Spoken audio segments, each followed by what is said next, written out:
জেলা প্রশাসক মহোদয়, বীর মুক্তিযোদ্ধা, হিয়ার ইজ এ ডকুমেন্ট। এই ডকুমেন্ট বড় বেদনার ডকুমেন্ট। অমুক্তিযোদ্ধাদের কাছে মুক্তিযোদ্ধার স্বীকৃতি। আমার সদরের ইউনো সাহেব বসা আছেন এখানে।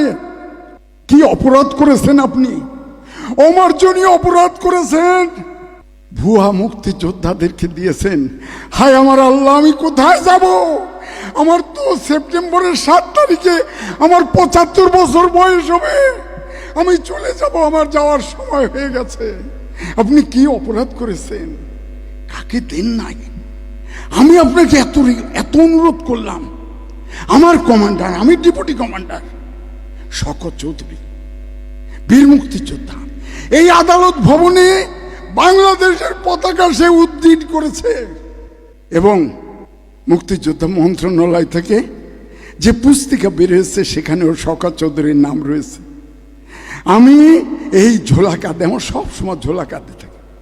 আমি আপনাকে ওই ঝোলার বের করে আমি আপনাকে ইউনো সাহেব আপনাকে দিলাম। আপনি তারপরেও শওকত চৌধুরী আমার কমান্ডার। কোথায়? আসাম ক্যান্টনমেন্ট। আমরা প্রশিক্ষণ নিয়েছি, গেরিলা ট্রেনিং নিয়েছি। Guerrilla, one bullet from one place, hit and run. তারপরে প্রতিটা জেলার থেকে বৃহত্তর ফরিদপুর থেকে বাছাই করলো শওকত চৌধুরী, বাছাই করলো, আমাকে বাছাই করলো। কোথায় গেলাম?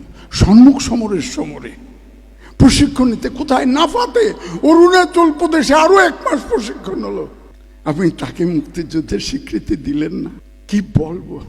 কি জবাব দেবেন আল্লাহর কাছে? কি জবাব দেবেন আপনার পেশার কাছে? জবাব দিতে পারবেন না।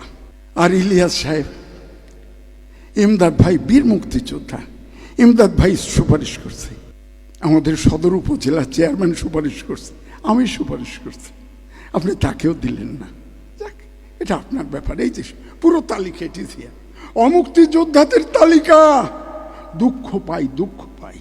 এবার সে কাজের কথায় শোনেন। আওয়ামী লীগের নেতৃবৃন্দ, আমি তো কমিউনিস্ট পার্টি করি, আমি বেঁচে আছি কমিউনিস্ট হয়ে, মরে যাব কমিউনিস্ট হয়ে। বঙ্গবন্ধু, জাতির পিতা বঙ্গবন্ধু, স্বর্ণকলির প্রিন্সিপাল ছিলাম 11 বছর।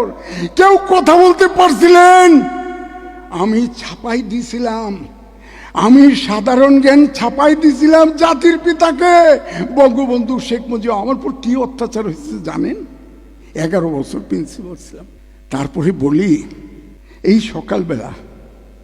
সকালবেলা এখানে আসবো। মাহবুব আমার ছোট ভাই অনেক কষ্ট করছে।